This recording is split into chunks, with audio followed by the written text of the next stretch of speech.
Boa tarde, pessoal. Então, hoje, 18 de abril, nossa aula 11, integrar a superfície. Então, vou começar definindo para vocês o que seria uma superfície. Bom, desse aqui eu vou falar de superfície em RM, tá? Para não restringir muito os teoremas que a gente vai trabalhar. Quando for fazer conta, em geral, eu vou restringir o caso em igual a 3, tá? Para ficar mais prático. O que é que eu entendo, em geral, uma superfície? Eu posso pensar na superfície como sendo uma generalização de uma curva. Se eu tiver um plano, uma curva é uma parte unidimensional, ou seja, que tem apenas uma dimensão. Tá? Se eu tiver no R3, uma superfície, eu vou pedir que tenha duas dimensões. Ok? Por exemplo, uma coisa assim. Então, essa parte aqui em cima, a gente pode pensar que uma superfície, pensa num lençol caindo, aquele formato de face. Tá? Se eu estiver trabalhando em RN, o que eu vou chamar de superfície, normalmente é conhecido como hipersuperfície. O que eu vou pedir em geral é que a codimensão seja 1. Tá?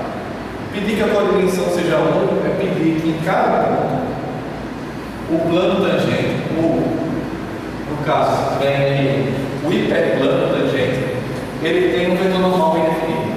Tá? Se ele tiver um vetor normal bem definido, tudo que eu vou fazer aqui é circuncidal. Tá? Então, o que eu chamar de superfície pode ser encontrado em alguns livros como hipersuperfície.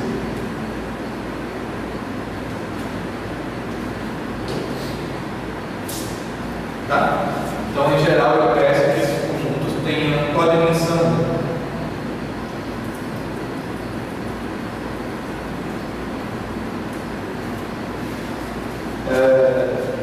Tá, vamos lá. A minha ideia é generalizar a ideia de curvas. Como é que a gente fazia curvas no R2? Curvas no R2 eu pensava no seguinte, ou no RM, mas vamos pensar no R2. Uma curva é uma aplicação séria de um intervalo de AB em R2. Então a vantagem, o que a gente tem em geral, vou chamar aqui de gama, igual ao gráfico, traço de lá. E a gente dizer que isso daqui é uma curva, tá? O contorno. Bom, então, se eu tiver aqui, eu penso em algo assim. Não é bem o gráfico, porque o nosso índice pode ter pontos aqui e pontos aqui, tá? E o traço, não sei se vocês lembram, é a imagem de alfa. Imagem de alfa, o intervalo alfa. Então, isso aqui é o traço. Ou seja, o que acontece lá no meu contradomínio. Então, para falar de superfície, eu vou tentar generalizar essa ideia. Então,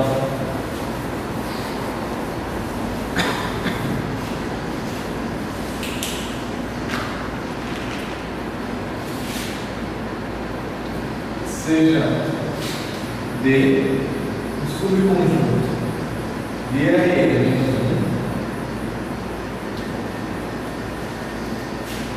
aberto e F de D em RM.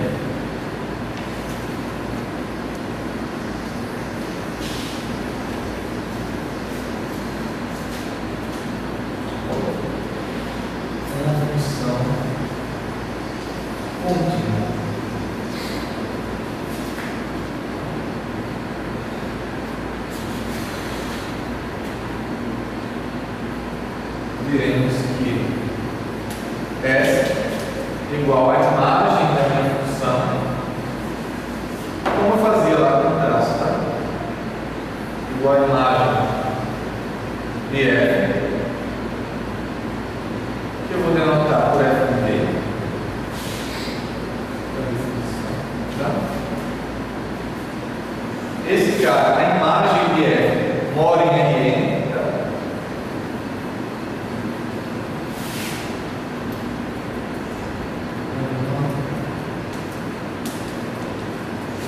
superfície. Essa definição daí ela não é muito boa, porque é uma superfície.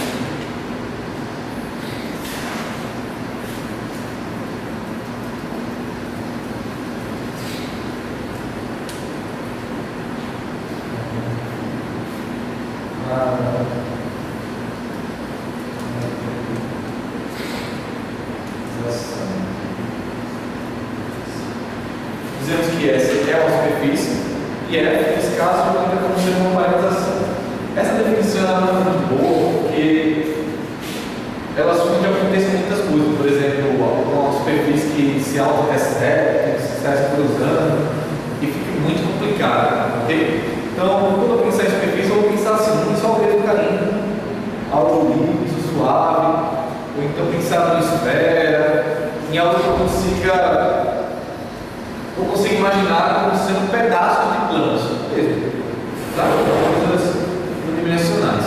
Então, para isso, eu vou fazer o seguinte: eu vou colocar uma outra definição.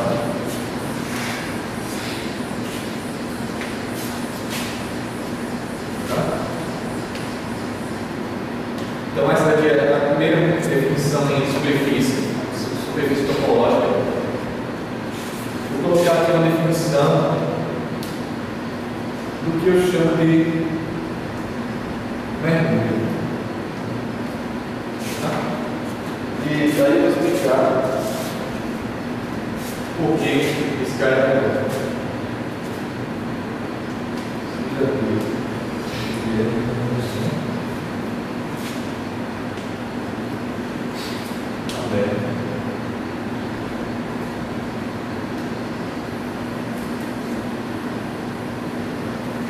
Dizemos que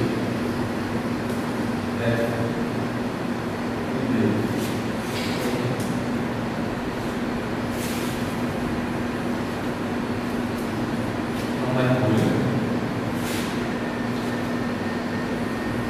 Sim. F é injetivo. Tá?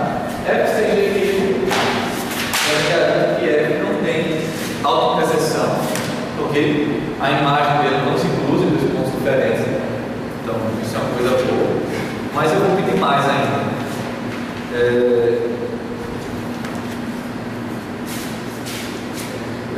Injetivo. Diferenciado com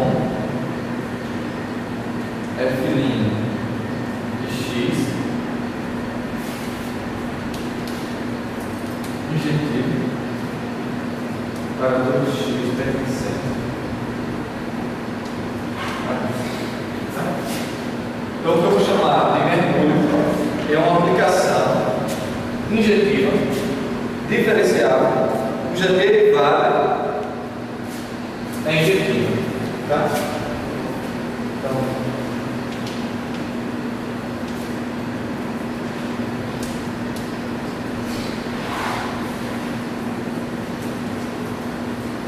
dizemos que um mergulho de classe CK se é de classe CK. Tá? Então a gente vai dizer que esse é o mergulho de classe CK, se ali seu mergulho é uma função de classe K. Lembra que se é uma função de classe CK, quer dizer que cada uma das suas funções coordenadas é uma função de classe CK. Desse jeito que a gente definiu, então a gente já observa o seguinte: além da função ela não se auto-executar, ela não tem bicos, tá ok? Vale a gente discutir um pouco o que significa F' sem injetivo. O que é F' aplicada no ponto X? Olha, isso é uma transformação linear que sai do Rn-1 em Rn. Ok? Lembra, pessoal, da derivada? É uma transformação linear que sai do espaço aqui do domínio do espaço todo contra o domínio. Ok? O que significa essa transformação linear ser injetiva?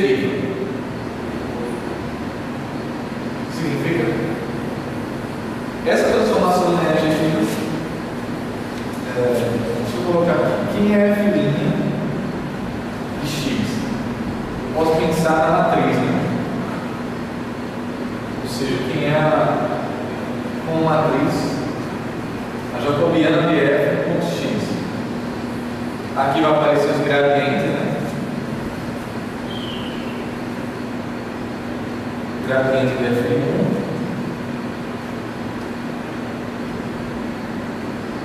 até o gradiente de fn. É uma função que tem n coordenadas, ou seja, em n linhas, só que as colunas, suas derivadas, são n-1, tá? Ela sendo injetiva, deixa eu colocar, vou multiplicar isso por vetores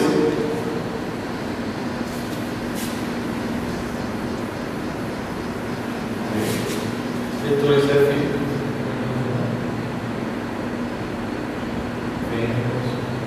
Vou multiplicar por vetores que tem n-1 linhas por uma coluna, tá? Então é assim que funciona essa transformação linear.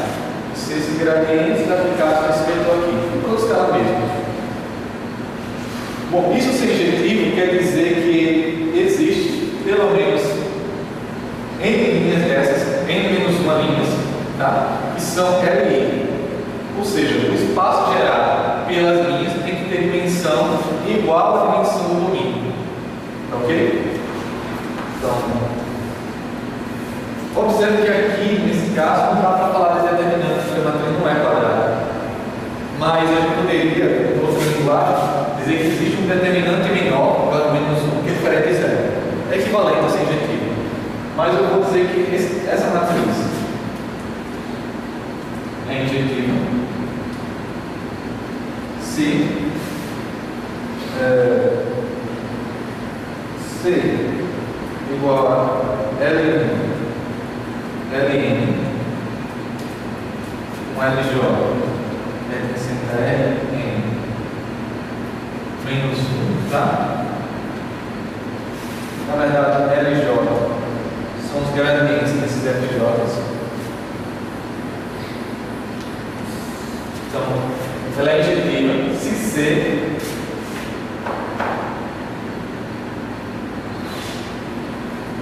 gera um espaço vetorial de dimensão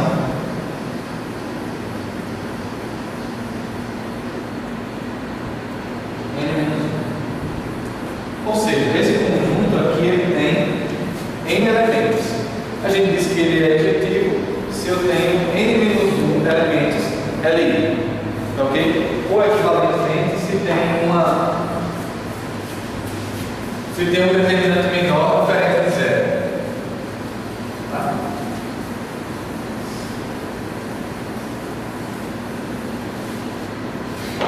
Na prática, vamos pensar aqui na superfície no R3. O que significa ele ser a derivada ser injetiva? Significa que ela vai aplicar vetores aqui no plano e vetores no plano, tá? Ou seja, a derivada vai mover esse plano aqui no espaço. Ok? Então, se ela não fosse injetiva, quer dizer que esses dois caras aqui ela é transformada numa reta. Então é como se ela enxugasse. Ok? Ela pega esse cara e leva em consideração apenas uma direção, uma transformação linear. Ok? Ou seja, um núcleo tem dimensão. Tá? Então, poderia ter sido mais objetivo aqui. Uma transformação linear injetiva se o núcleo é zero, se o núcleo é trivial. Bom, se o núcleo é trivial, quer dizer que as linhas dela tem que ser pelo menos a quantidade de domínio. Ou seja, a dimensão da imagem tem que ser igual à dimensão do domínio. Tá? Então assim fica mais prático. Do ponto de vista de argumento. Então, poderia ter pelo núcleo, ficaria mais interessante. Entenderam aqui a analogia com o plano? Se ela é injetiva, ela pega esse plano e outros planos. Mais ou menos isso, tá? Se ela não é injetiva, ela leva esse plano todo em uma reta. Ela fica derivada. Um plano desse tangente vai levar só uma reta. Tá? Determinação.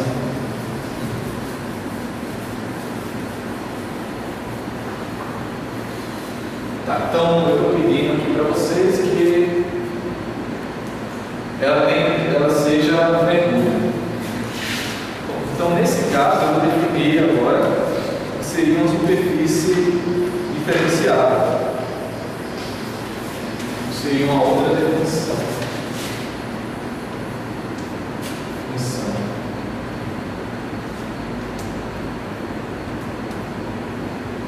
Dizemos que S medida em R.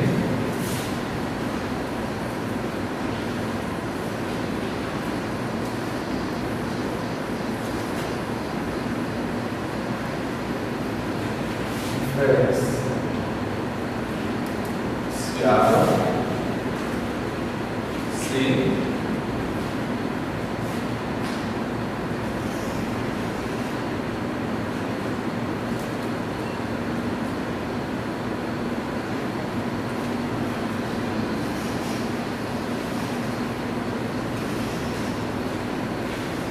a cada instrumento se interessa.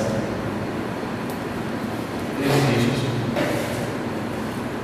F e D em R.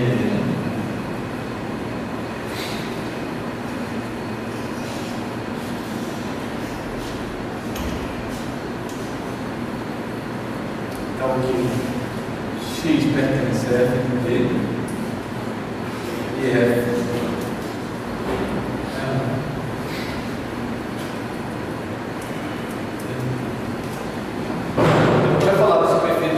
a gente vai pensar em cada ponto eu tenho mergulho. Esse mergulho não precisa ser geral, ok? Precisa ser só em cada ponto. Em cada ponto eu tenho que ser capaz de encontrar uma parametrização, falando que essa parametrização seja mergulho. Se eu conseguir isso, então eu vou chamar essa superfície de superfície diferenciada.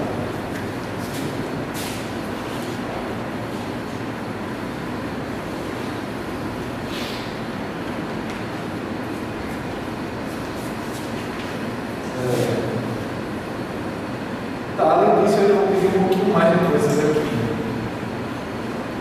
Vou pedir que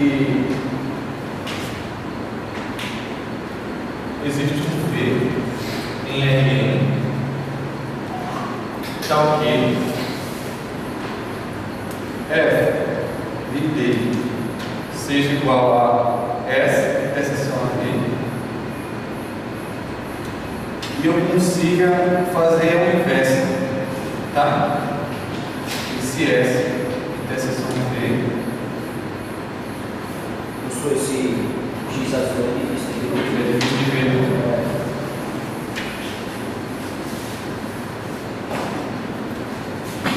X azul tem que usar. Então, existe um V subconjunto do Rn, tal que F e D é exatamente igual a V, interseção com S, e F a menos 1 definida desse espaço, ou seja, da inversa, em D é contínua.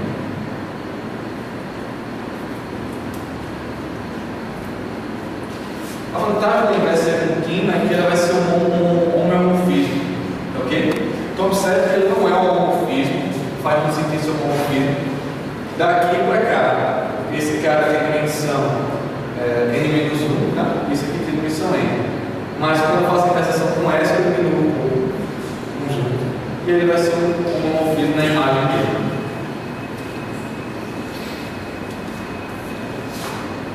Então, outra definição.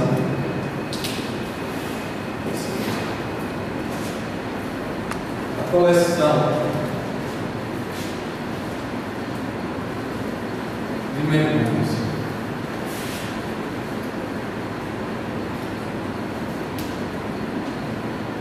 define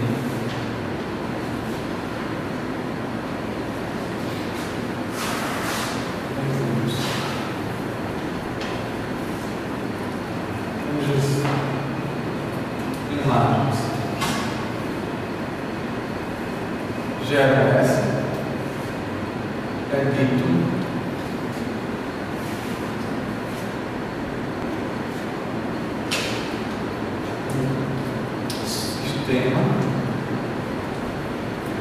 completo de cartas locais.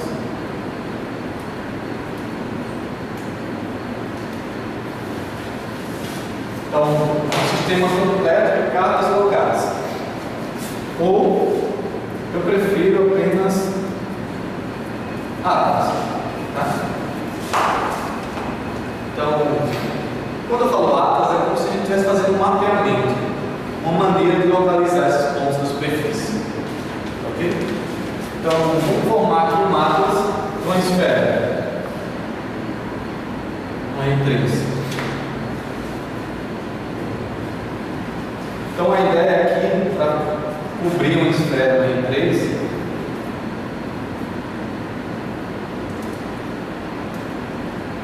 seria o seguinte: eu posso pensar, para pensar na esfera, eu tenho que definir aplicações, ok? Cujas imagens do conjunto todo. Então, eu poderia pensar na primeira aplicação, sai aqui o R2, esse R2 aqui embaixo, e leva esse conjunto aqui em cima, essa calota aqui em cima. Ok? Então é possível colocar essa função. Não é difícil de colocar ela, eu exercício para vocês. Mas observe que ele não cobre toda a esfera. Aí eu posso colocar uma outra que seja menos essa, que cobre a parte de baixo. Mas observe que quando eu faço isso, essa parte daqui fica meio complicada de enxergar, tá? Porque esse ponto aqui em particular, ou esse ponto aqui, ele está em qual sistema de coordenadas? Ou seja, qual a aplicação que é diferenciada por a derivada injetiva nesse ponto? Então está meio complicado. O que a gente faz é pensar nesse plano aqui, no plano de XZ, tá? E aí a gente olha a mesma função virada para esse lado.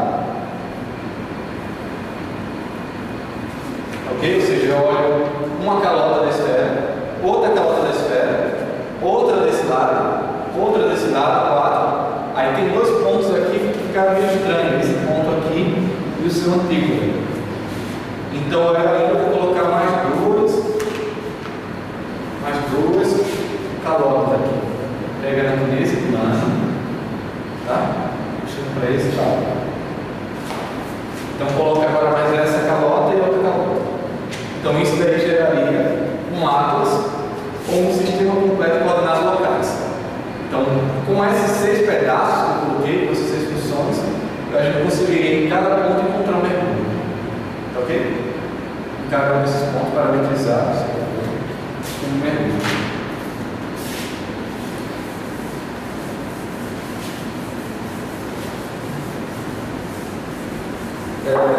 Deixa eu colocar só o primeiro deles, tá? O primeiro deles que sai aqui de X e tá? Que sai do XY para Z vai ser o seguinte: F definir em D, o D aqui é o círculo, tá? Um tipo em R2, D é o conjunto dos X vai ser R2. Da esquerda, x quadrado, igual. Então, seria daqui em R3. Então, como é que eu ia fazer essa função? Fácil, vou pegar aqui o x e y, assumindo que isso aqui é menor ou igual a 1, ok? Menor ou igual a 1. E aí eu faria o seguinte: cada um desses pontos eu vou associar f de x e dessa forma, f de x, y vai ser igual a x, y, ou seja, a parte de baixo eu deixo igualzinho e a parte de cima eu projeto aqui na esfera, tá? Então vai ser 1 menos a raiz, vai ser a raiz de 1 menos x quadrado, tá? Então observe, se você levar esse cara quadrado, mas esse cara quadrado, mas esse quadrado vai dar sempre 1. Ok? Então essa é uma parametrização que cobre essa parte da esfera. Seria o F1. Se eu quiser o F2, é a mesma coisa, vou mostrar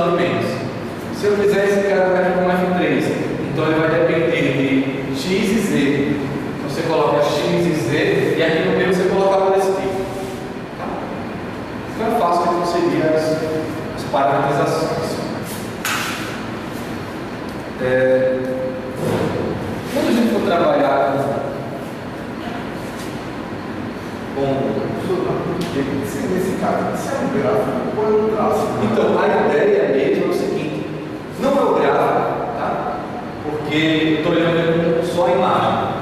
Mas daqui a pouco eu vou provar uma proposição que diz: se eu tiver uma superfície, localmente ela é um gráfico. Ok? Uma superfície, cada pedacinho dela eu posso pensar como se fosse um gráfico. É um teorema. É uma proposição. Eu poderia ter começado falando superfície pensando em colar gráficos. Mas eu decidi desse jeito aqui, porque na hora que eu for provar o teorema, fica mais fácil para mim provar pensando em aplicações desse tipo. Tá?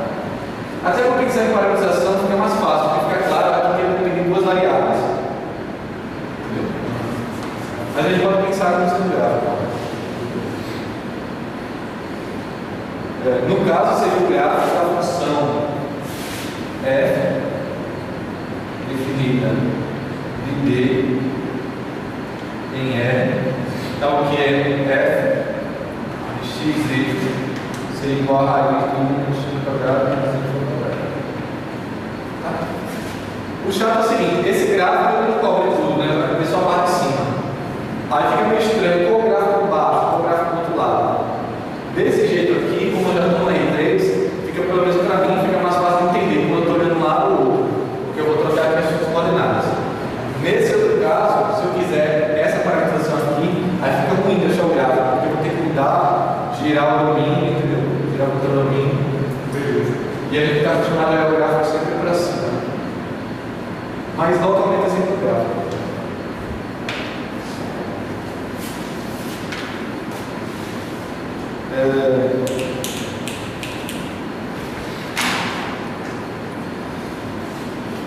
Tá, um caso que acontece, que vai nos interessar, são o seguinte: superfícies que tenham polos. Por exemplo, se eu pensar apenas numa calota da esfera. Então, essa é uma superfície que tem borda, tá? O bordo é um cara, um conjunto, que tem a dimensão ainda menor do que esse cara. Ou seja, se eu tiver uma superfície em 3, o bordo vai ser um reto. Tá ok? Então, para pensar no bordo, eu vou pensar em parametrizações do tipo em Rn-2, cartesiano, 0 mais infinito. Ou seja, isso aqui é como se fosse um pedaço do Rn-1. Tá? Só que eu estou olhando só a parte de cima. A gente faz isso. Isso aqui no R2. Tá? É como se aqui fosse x e y se eu tivesse a parte de cima. Ok? E ainda eu tenho ponto zero, ou seja, eu tiro essa parte aqui. Então, para pensar em superfície, a gente vai pensar em conjuntos abertos aqui. Então, por exemplo, esse conjunto aqui seria aberto. Tá? Entendeu? Eu estou cortando pedaços. Bom, então uma superfície com borda é quando ela limita uma parametrização aqui nesse espaço. Tá? Em geral, a superfície com borda é uma superfície que, além disso, tem parametrizações aqui nesse espaço. Bom, vou deixar que vocês pesquisem, mas a gente também estuda superfície com borda.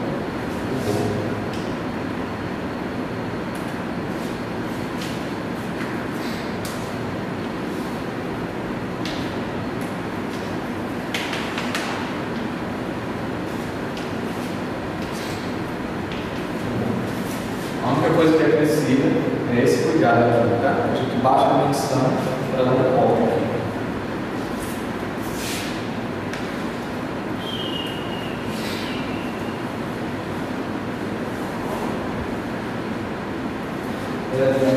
Como a gente tinha falado, e aquele exemplo evidencia isso aqui. Então, na prática, uma superfície é uma colagem de pedaços de planos. Ou de hiperplanos, perfeito. Tá? Mas se ele é como se fosse essa colagem, eu posso pensar em cada ponto como sendo localmente um gráfico. Ou seja, como se eu tivesse algo bem complicado. Isso aqui sendo uma superfície de 3. A ideia é que nesse ponto daqui, aqui perto, eu coloco um sistema de coordenadas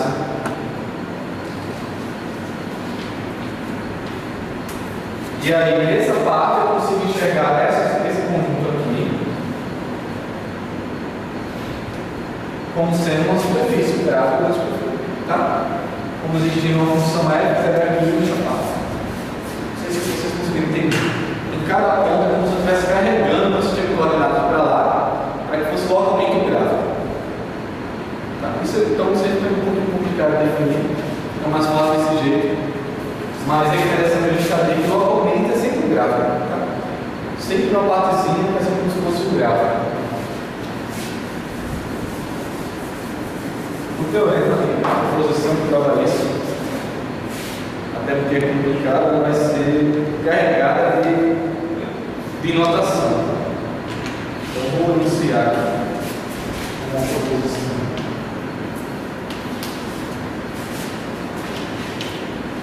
Seja essa que vem aqui, uma superfície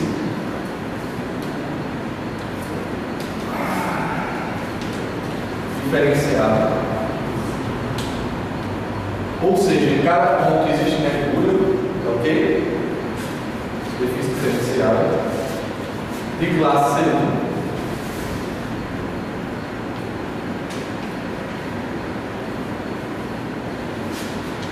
E x0, um ponto qualquer, x01, x0n, um ponto qualquer desse, ok? Eu estou numerando as coordenadas aqui com os points, tá? Não é os points, não, são as coordenadas.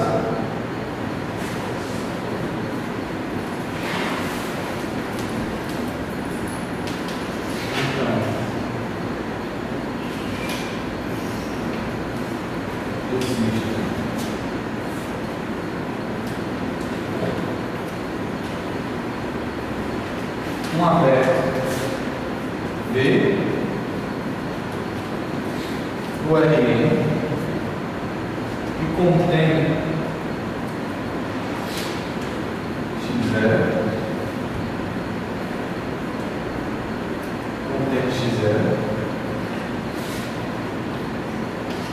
esse ponto de S. Existe um ponto 0 pertencente a R-1. Existe ainda uma beta, vou chamar de W0, contido em N1-1.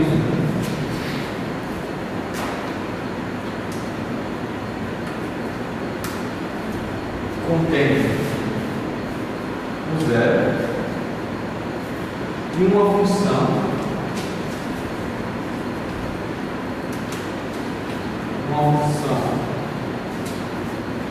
φ que sai de W0 em R de classe C1.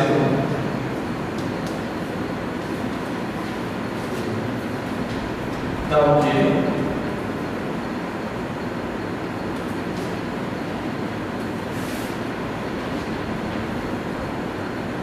Para algum I pertencente ao conjunto com N, ou seja, para uma das funções coordenadas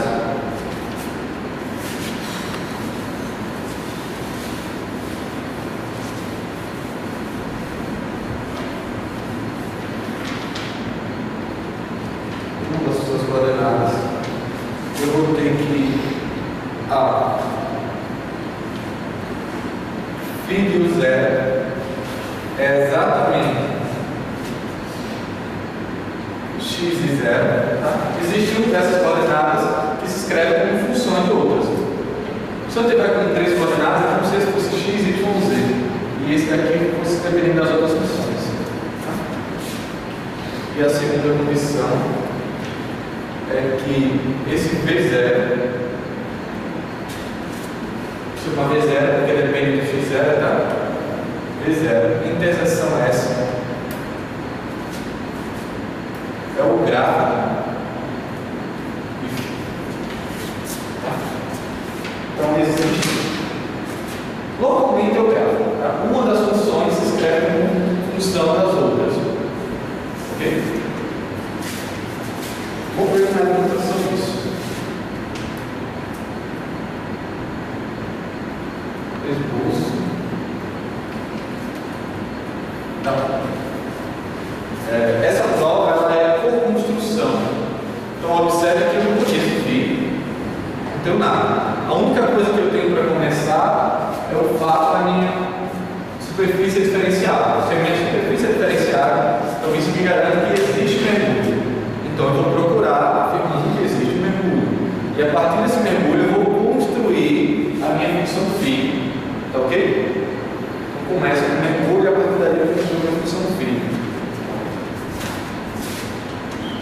Deixa eu ver se eu vou dar ali. Então, se ela é diferenciada, para cada ponto x da variedade, no caso x0, vai existir um v que tem essa propriedade, tá ok? Então, vou começar daqui.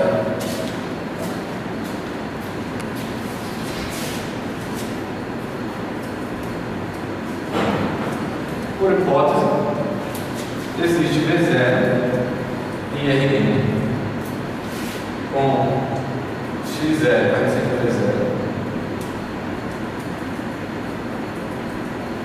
e o mergulho F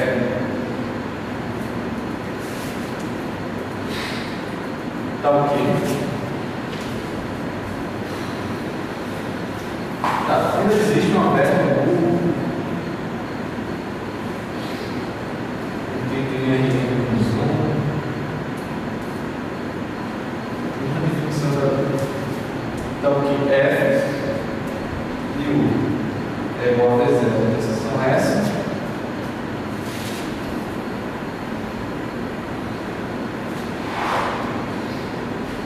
E F menos 1 definido de V0. A exceção é essa. Em U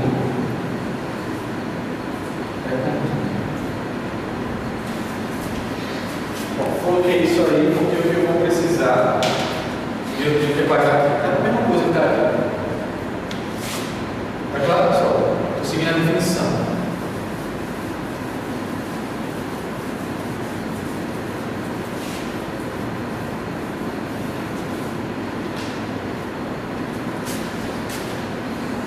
Bom, o que eu tenho que fazer é construir aquela aplicação fina. Então, para construir ela, primeiro eu vou fazer o seguinte: seja o zero igual a f a menos 1 de x0. Ok? Então, vamos dar uma olhada para cá. A função inversa ela está bem definida aí. Ok? Então, para cada ponto aqui, como x0 é um ponto de V e também é um ponto de S, ela está bem definida como função. A função inversa está bem definida e ela deve ser contínua. Tá? Então existe aquele x0. Então existe x0 dessa maneira, eu posso definir. Tá? E considere ser o conjunto definido por L1, Ln, onde Lj, na verdade, vai ser o gradiente da Js, uma função coordenada do campo vetorial F aplicado a x0. Ok? Então, estou olhando o campo de vetores gradiente aqui no ponto x0.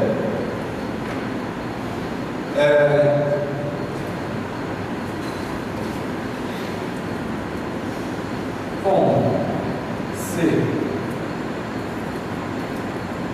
tem n-1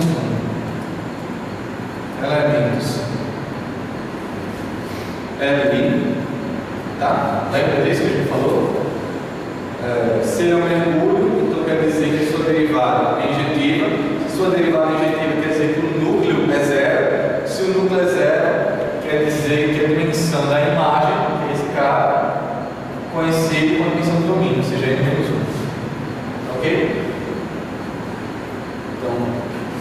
eu posso assumir a suma que L1, Ln menos 1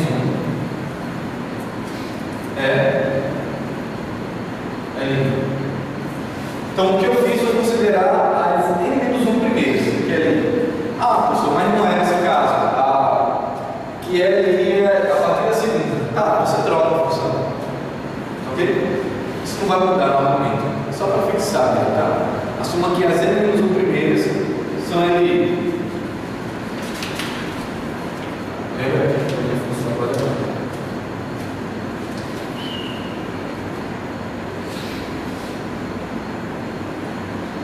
é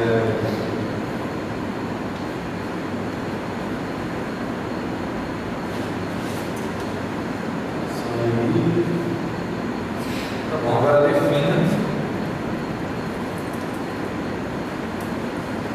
Subir aqui qual é esse que eu quero definir um filho. Então aqui eu vou botar um outro cara, outra letra.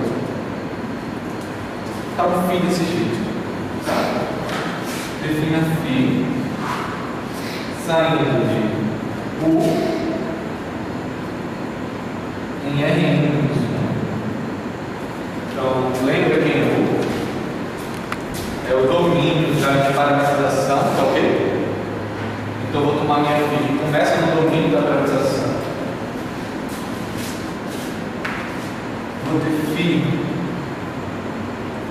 de U como sendo o que pertence uma projeção ortogonal com curso com F de U, tá? Essa P aqui que eu vou definir ainda. Essa P eu quero que seja uma projeção. Quando eu aplicar F, eu vou ter N variáveis, tá? Então não vai ficar legal, vou ter variáveis demais. Então, P vai ser uma projeção ortogonal.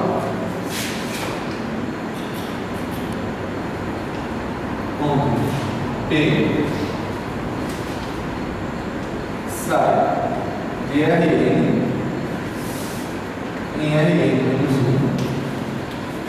P de x1, xn menos 1, xn vai ser igual a x1,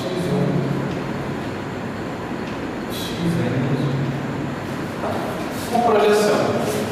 Ela olha para n variáveis, mas só enxerga n menos 1. A última variável não enxerga. Ok? Daí, φ de U é igual a F1 de U, Fn menos 1 de U. De acordo? Está clara a ideia? Logo, quem é a jacobiana de φ no ponto 0? A jacobiana de φ no ponto 0 é o gradiente de F1, gradiente de F2, gradiente de Fn menos 1. Tá? Com esses caras, estudo aplicado no ponto x0. Com esses caras, como conjunto LI, segue aqui determinante de J de U 0 é diferente de 0. Tá? Pois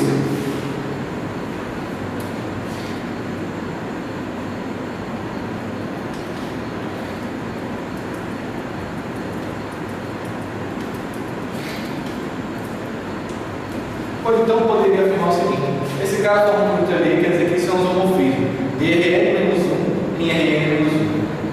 Tá ok? Certo? Tá, qual a vantagem de ter uma aplicação? Primeiro, injetiva. Por que é injetiva? Porque é injetiva. Ok? Cuja derivada também é injetiva. Então isso me permite usar o teorema da sua inversa. Ok? tenho uma aplicação injetiva, cuja derivada, onde eu movido, eu posso usar o teorema da função inversa. O que é que diz o teorema da função inversa?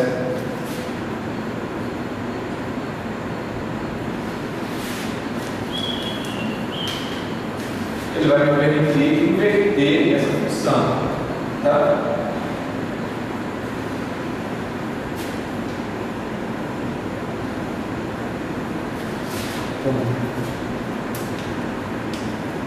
O teorema da função inversa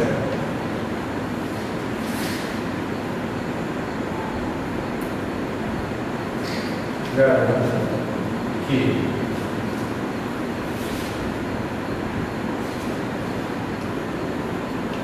existe um delta maior que zero, então ok, W0 igual a bola de centro zero e raio delta. Observe que esse daqui tem que ser um subconjunto de U. Na verdade, é um subconjunto de LM, quando eu estou chegando, tá? Na minha posição.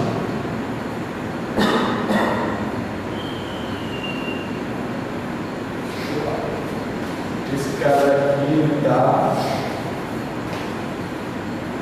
Esse W0 vai ser definido na imagem dessa bola. Ok?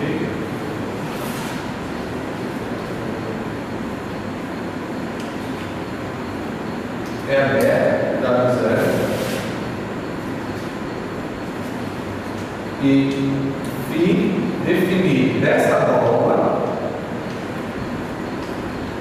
o zero em W0 é um dígito local de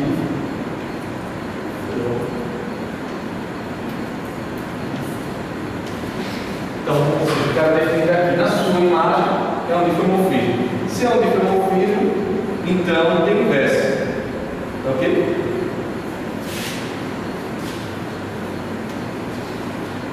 Tá? Concorda que eu tenho inverso? Onde foi movido, então eu consigo ter essa inversa. Diz que eu tenho uma maneira de inverter essa função. Então, por fim,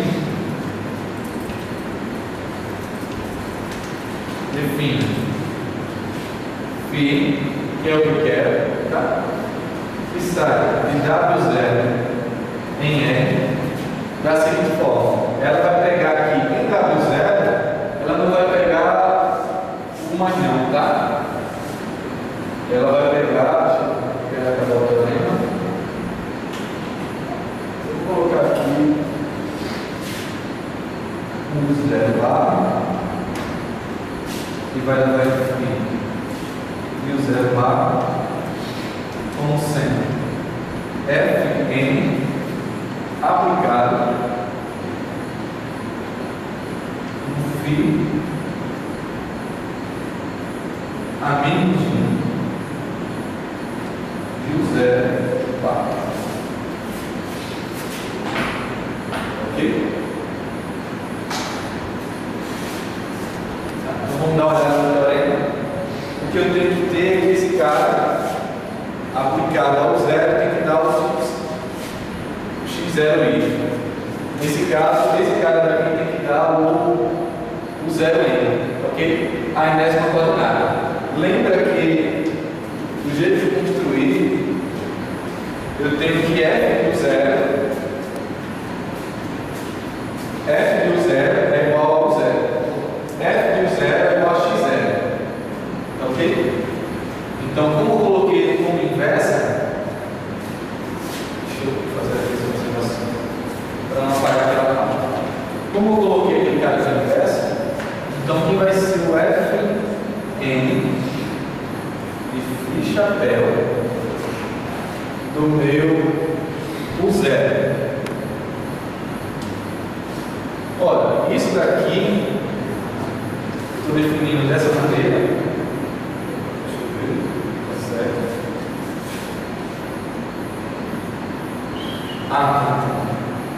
a menos 1, tá? Então esse seu F a menos 1.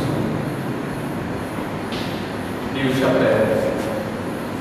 Então, esse daqui é como se fosse um Fn aplicado a F a menos 1. E o chapéu. Tá? Então, na prática, o que eu estou fazendo é invertendo as variáveis. Então, vamos colocar isso aqui, ele tem que dar o x0 n. Ou seja, ele vai reproduzir a enésima coordenada. Essa aplicação daqui, ele reproduz a enésima coordenada. Lembra que essa função aqui, ela só faz esquecer a outra. Então, eu fiz isso pela segunda e essa outra daqui, dessa maneira, aparece exatamente a outra, para lembrar da função. Ok? Então, essa função daí que a gente construiu, primeiro, ela de fato reproduz o cara, e para verificar que ela é o gráfico, é só observar que, para ver que ele é o gráfico, é só lembrar da definição de gráfico. O gráfico de φ nada mais é do que o conjunto dos pontos, colocar o zero e a segunda coordenada vai ser o φ e o zero.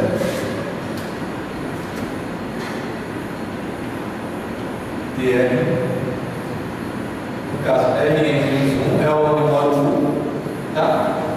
Cartesiano é que é onde vai aparecer esse cara na reta. Então, se eu pegar um ponto zero, então o que é do zero? Seja igual a x0. Então eu vou ter que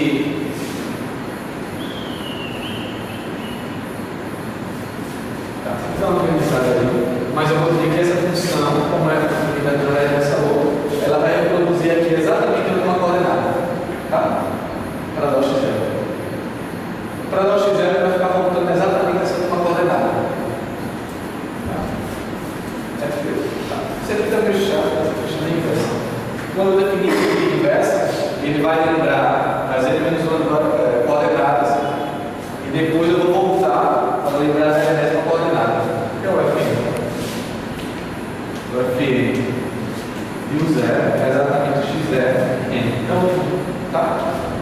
Cada um vai ser um campo escalar. Esse aqui é o outro campo escalar. É o que lembra da coordenada. Bom, então localmente vai dar um gráfico. Então a gente pode pensar no seguinte: sempre que eu tiver uma superfície, eu posso pensar ela como um gráfico de alguma função.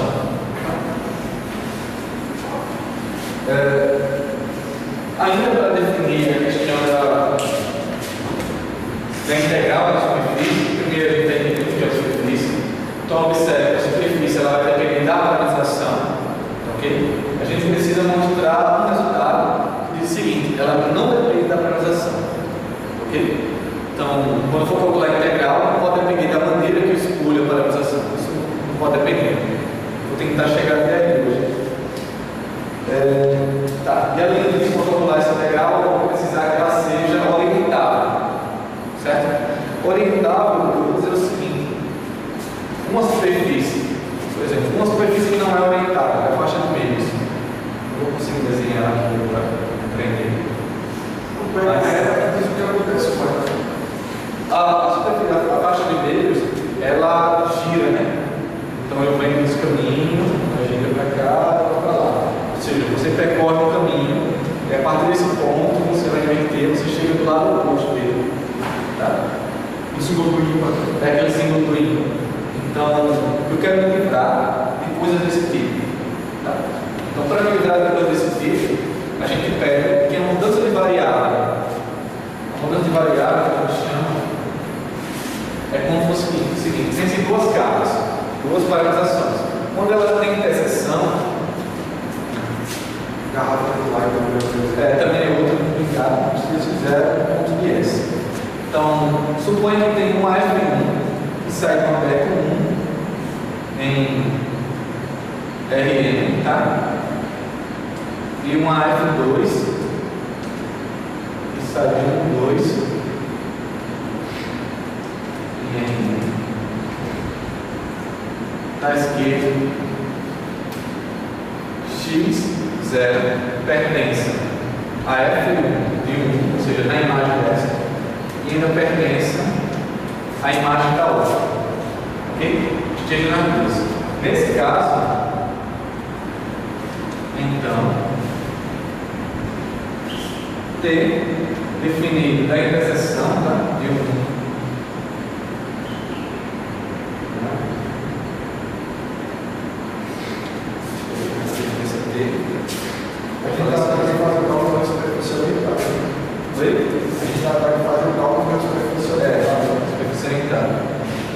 Vou definir aqui o centro desse cara daqui, do inverso de 1,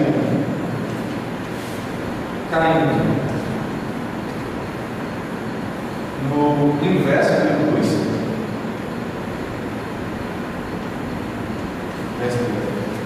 da seguinte maneira: vai pegar aqui um ponto U, e é esse ponto U, T de U, eu vou chamar de F 2 a menos 1, bola F 1 de U. Ou seja, ele vai atuar aqui, quando pegar o ponto inverso, ele joga para 1, para cá, e aqui, tá? Então, eu estou fazendo uma mudança de variável.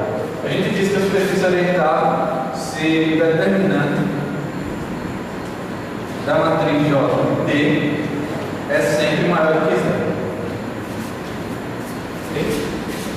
Então, ele orientado, essa mudança de variável é sempre positiva. Então, na faixa de meio, ela não é orientada. A gente consegue duas parametrizações onde é impossível fazer com que esse determinante seja positivo sempre. Quando a gente percorrer um pouco mais o caminho, ele vai acabar trocando de sinal. Tá? Então, na prática, é como se o vetor normal, lembra que a gente tem uma superfície, pensando no vetor normal, é como se o vetor normal ele caminhasse acima da superfície, ele voltasse para o mesmo ponto como ser negativo. Então, não faz muito sentido, né? Ele pode caminhar na superfície, quando ele voltar, vai ser o mesmo. Então, nesse caso, a superfície não orientada, ele volta, chega no ponto que o sinal trocado. Então, a gente vai se livrar também de superfície desse tipo.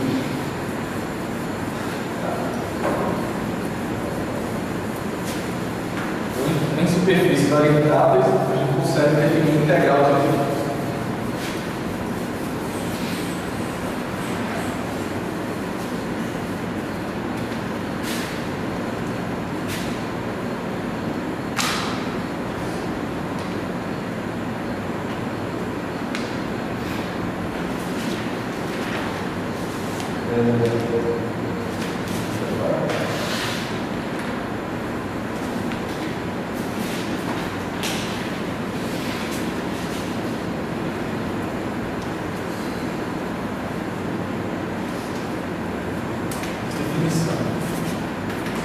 seja o subconjunto e R aberto, tá?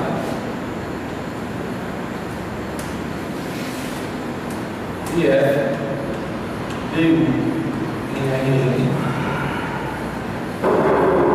menor.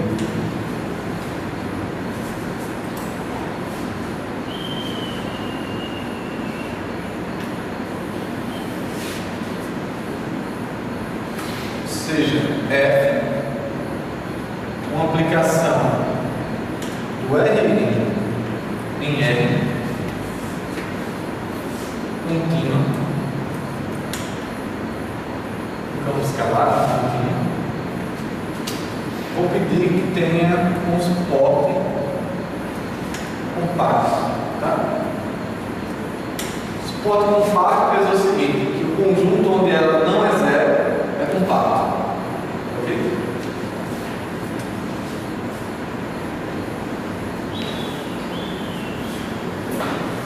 Se o suporte de F interseção expressão S é diferente do vazio, então, aí a gente define a integral sobre S da função. Normalmente a gente não precisa colocar esse símbolo, mas eu vou colocar aqui, tá? Então, ou seja, a função aplicada em pontos da minha superfície, ok? Ele está variando esse sigma aqui para dizer que está variando em cima da superfície. Por definição, vai ser a integral múltipla, tá? Sobre o domínio U de f aplicada a f de U vezes o determinante de f' de U transposto vezes f' de U.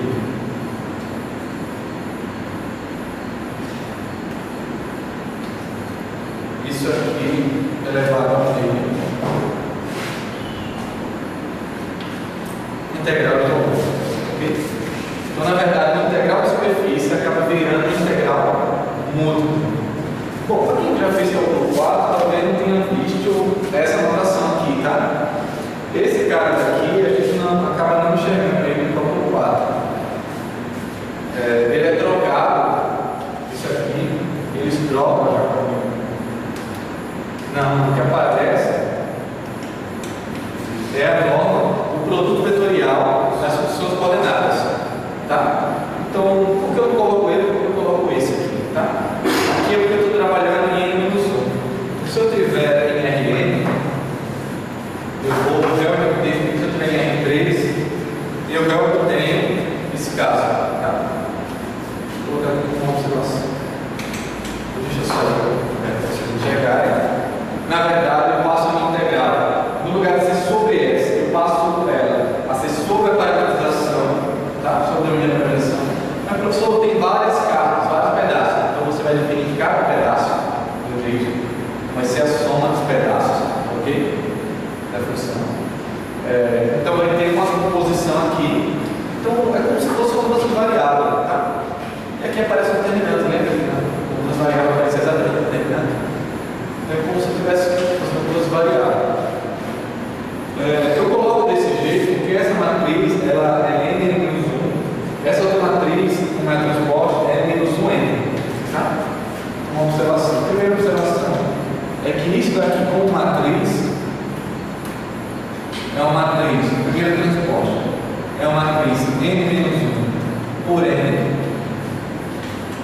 E essa outra matriz N por N-1. Quando eu faço esse produto, o resultado é uma matriz quadrada N-1 por N-1. Então aqui faz sentido calcular o determinante. Então essa é a primeira observação. A segunda observação é que em R3, primeiro é o seguinte: quem é? Como é que eu calculo a norma desse produto vetorial? São dois vetores quaisquer, tá? Como é que eu calculo essa norma daqui? Então tem uma maneira bem simples de calcular isso. Estou colocando um quadrado para simplificar, tá? Vai ser essa norma quadrada vezes gradiente de f2 ao quadrado, vai ser o vetor, menos produto escalar entre eles ao quadrado. Tá? Então, isso aí é geometria analítica. A gente consegue provar essa relação. Isso aqui vale para qualquer vetor. Não tem nada especial. Mas é interessante a gente observar isso, porque se eu tiver em Rn, a gente não pode usar essa expressão, a gente tem que usar essa. Mas será que eu conhecia depois? Então vamos ver aqui. Quem é a matriz de F' transposta vezes a matriz de F'. Então, essa conta eu posso escrever ela como sendo o seguinte: no caso Tá.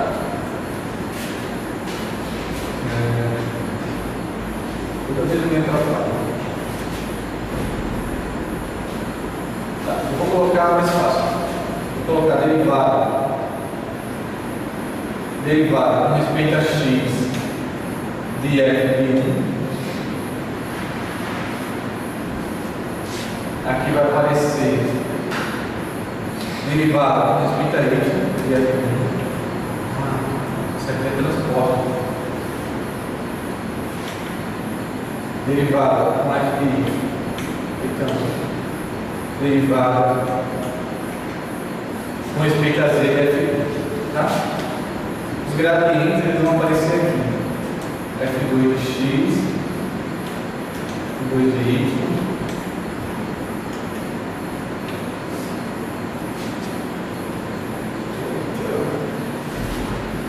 Vou colocar do outro jeito, é bem mais fácil. Vou colocar aqui. Não vai mudar não, pessoal. Vou colocar aqui a transposta, tá? Bom, a transposta dessa é a transposta da outra, o determinante tem variante de transposta. Essa daqui com uma montagem, porque no modelo que eu escrevo, fica mais fácil calcular fazer a conta.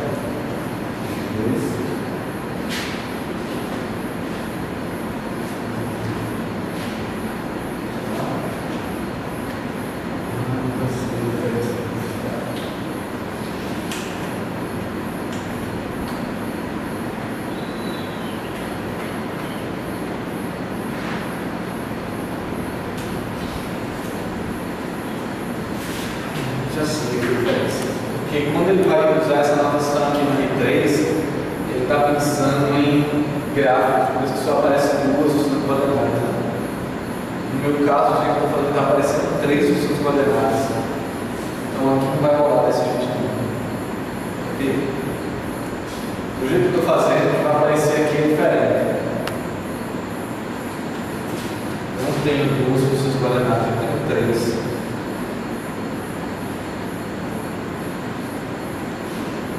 Isso aqui só vale no caso de gráficos.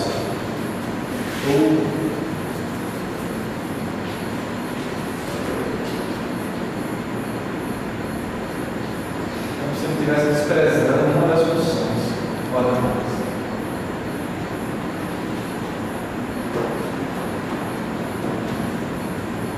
Tá, essa parte aqui eu vou verificar como é que ela vai ficar.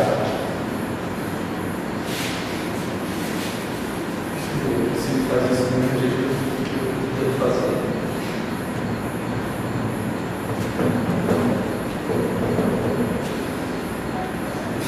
Vou insistir aqui, tá? No lugar de ser isso, esse gradiente, eu vou trocar ele por outra coisa, tá? Vai ficar derivada com respeito a x de f, cartesiana derivada com respeito a y de f. Eu tenho duas funções coordenadas, tá? Ao quadrado, aí sim, isso aqui é igual a derivada de x de f ao quadrado, vezes a derivada com relação a y de f ao quadrado, menos a derivada com respeito a x de f, vezes a derivada com respeito a f de f. Isso ao quadrado. A derivada com respeito a x de f, na verdade, é a derivada com respeito a x, derivada com respeito a x, f2, derivada com respeito a x de f3. Tá? Então, estou pensando, pega cada função coordenada e deriva com respeito a x, só. Como se olhasse como se uma função de x, como fosse uma curva, um todo. Ok? Bom, agora. Então, se eu pensar agora no f' de xy, para ficar mais claro, transporte vezes f' de xy, então isso aqui eu vou escrever como sempre. Lembra que na função aqui aparecem as derivadas com respeito a x, como linha, né? Lembra que as derivadas com respeito a x são linhas, as variáveis fixas são as linhas. São as colunas, as linhas são os gradientes, tá? Então, como eu estou olhando para a transposta, aqui vai aparecer derivada de x de f1, derivada de x de f2, derivada de x de f3. E aqui vai aparecer derivada de y de f1, derivada com relação a y de f2, derivada com relação a y de f3. Agora sim. Bom, aqui aparece normal, então vai aparecer os gradientes x de f1 e y de f1. Tá? Os gradientes x de f2 e y de f2. X de f3, x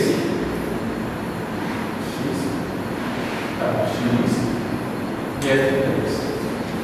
Ok? Quando eu fizer, tá certo? Y, obrigado. Quando eu fizer esse produto de matrizes, observe que essa matriz é 2 por 3, essa matriz é 3 por 2, vai dar uma matriz 3 por 3, 2 por 2, tá? O primeiro elemento, ele vai dar esse cara aqui, que eu estou chamando de vetor, que eu escrevo como vetor, escalar com ele mesmo. Então vai dar a norma ao quadrado. Ok? Esse outro daqui vai ser esse vetor, derivado de x de f, escalar com esse vetor, que é a derivada em y de f. Ok? Aqui vai dar trocado. Derivada em y vezes a derivada de x. Tá? E aqui vai aparecer a derivada em y de f escalar para mesmo. Quando eu fizer o determinante disso, quem é o determinante? Esse cara, esse vezes esse, menos esse outro aqui. Ok? Pronto, consegui. Então, em particular, o determinante é f' transposto com f dá igual, tá? Determinante dá igual a derivada de x de f vetorial, derivada em y de f ao quadrado, tá ok? Então, por isso que aparece aqui a raiz, tá bom? Para compensar. Bom, de fato, aquela dali é a melhor maneira de analisar isso e aí a gente fica feliz. Em R3, é normal, para estudar um pouquinho mais de matemática, em geometria diferencial, a gente chama esses caras aqui, vai ser a norma da derivada de x e f ao quadrado. A gente chama de g a derivada em y de f, e a gente chama de f ao produto escalar, sempre esse caso, momento f. Tá, aqui não há muito mais não,